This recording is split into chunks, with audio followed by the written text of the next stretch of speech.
Tarako in ne Tarako se reče. No, tako so nas Španci podučili ob prvi vožnji tega velikega SUV-ja. To smo opravili pred slabimi 4 leti, no zdaj pa je čas, da preizkusimo še njegovo prenovljeno različico. Še preden preverimo, kako se je odrezala, pa hitro opomnik. Naročite se na naš YouTube kanal in ostanite na tekočem s testi vseh avtomobilskih novosti.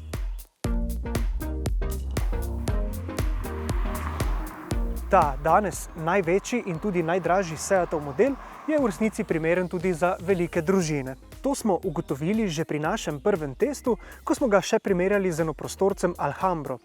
Ni sicer tako zelo prostoren in praktičen, je pa z možnostjo tretje vrste sedežev in ločenimi 3 sedeži v drugi vrsti v resnici zelo solidno zapolnil praznino v ponudbi. Ampak Tarako bo prepričal še eno vrsto uporabnikov. Prepričal bo tiste starše, ki želijo, da se njihov veliki družinski avto tudi dobro pelje.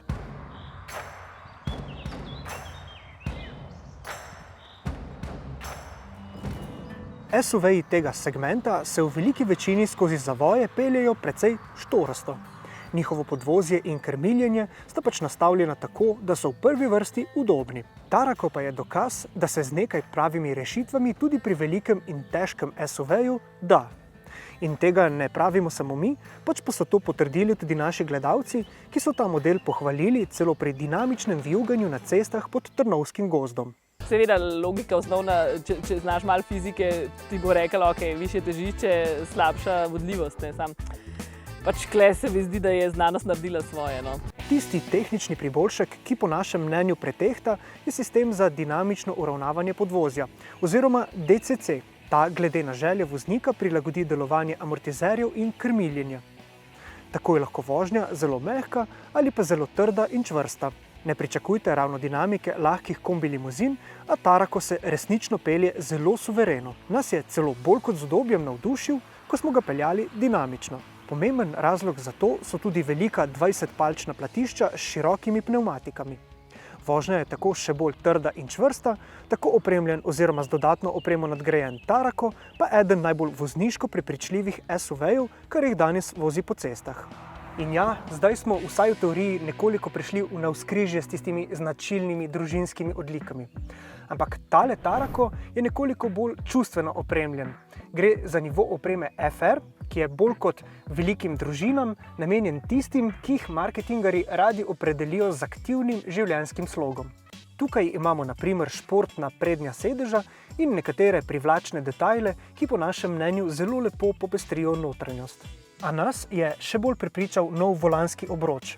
Ta ima tukaj klasične fizične tipke, ki še naprej ponujajo boljšo uporabniško izkušnjo od druge koncernske rešitve, ki ima tukaj površine na dotik. Pomembno je, da je ta volanski obroč kapacitiven, torej da zaznava dotika naših dlani. In to je še posebej dobrodošlo zato, ker je Tarako lahko opremljen s pametnim prediktivnim tempomatom in sistemom za zadrževanje vozila na sredini voznega pasu. Asistenčni sistemi v tem avtomobilu odlično delujejo na avtocestah in obenem tudi pri vožnji na regionalnih cestah. Tam pametni tempomat na bolj prometnih odsekih zares pametno prilagaja hitrost vožnje, s tem pa uspe pošteno razbremeniti voznika. Morda najbolj racionalen del tega avtomobila pa je njegov pogon. Gre za 2-litrski turbodizelski motor s 110 kW moči in ta motor smo že pohvalili tudi pri testih nekaterih drugih koncernskih modelov. Na primer v Volkswagenovem Golfu nam je tak pogon zagotavljal porabo komaj nekaj nad 4 litri na 100 prevoženih kilometrov. In tudi z večjim in težjim avtomobilom, kot je Tarako, smo vozili s porabo okoli oziroma celo nekaj pod 6 litri. V dobi pregrešno dragih energentov vsekakor zelo dobrodošel in zgovoren podatek. Kot rečeno, smo dinamiko Seatovih modelov testirali tudi v družbi naših gledalcev na slikovitih cestah pod Trnovskim gozdom. Predlagamo, da je reportaža z tega testa vaš naslednji klik.